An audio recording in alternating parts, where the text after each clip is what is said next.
Railway station की एक पुरानी सीढ़ी के नीचे एक कमजोर सी लड़की हर सुबह सूरज निकलने से पहले अपना छोटा सा कपड़े का थैला बिछा देती थी।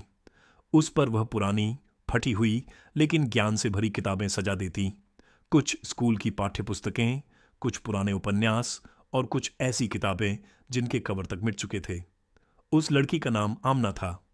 दिन भर की धूप, शोर और लोगों की बेरुखी ने उसके चेहरे पर चुप्पी और आंखों में सवाल छोड़ दिए थे।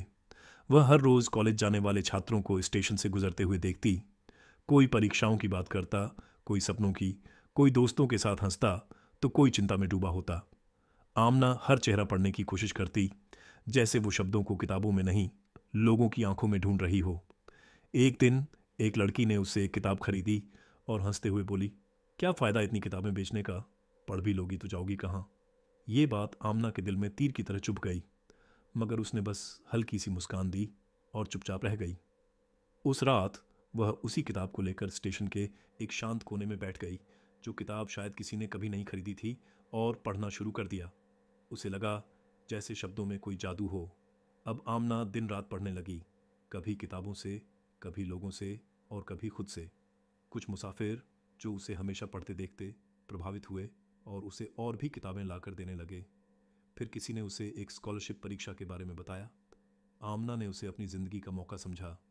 उसने पुराने अखबारों पर सवाल लिखे, रेलवे स्टेशन की दीवारों को ब्लैक बोर्ड बनाया, और जो समझ ना आता उसे तब तक दोहराया जब तक याद ना हो जाए।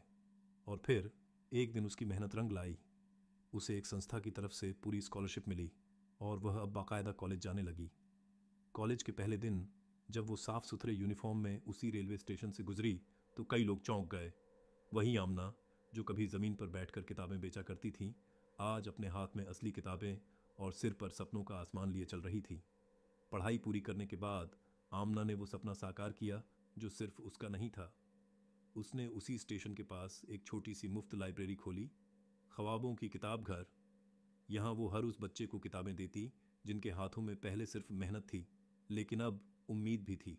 लोग अब उसे किताबों वाली दीदी कहते थे, मगर आमना बस मुस्कुरा कर कहती, मैं वो बच्ची हूँ जिसने सबसे कीमती चीज़, ज्ञान, सड़कों पर किताबें बेचते बेचते सीख ली।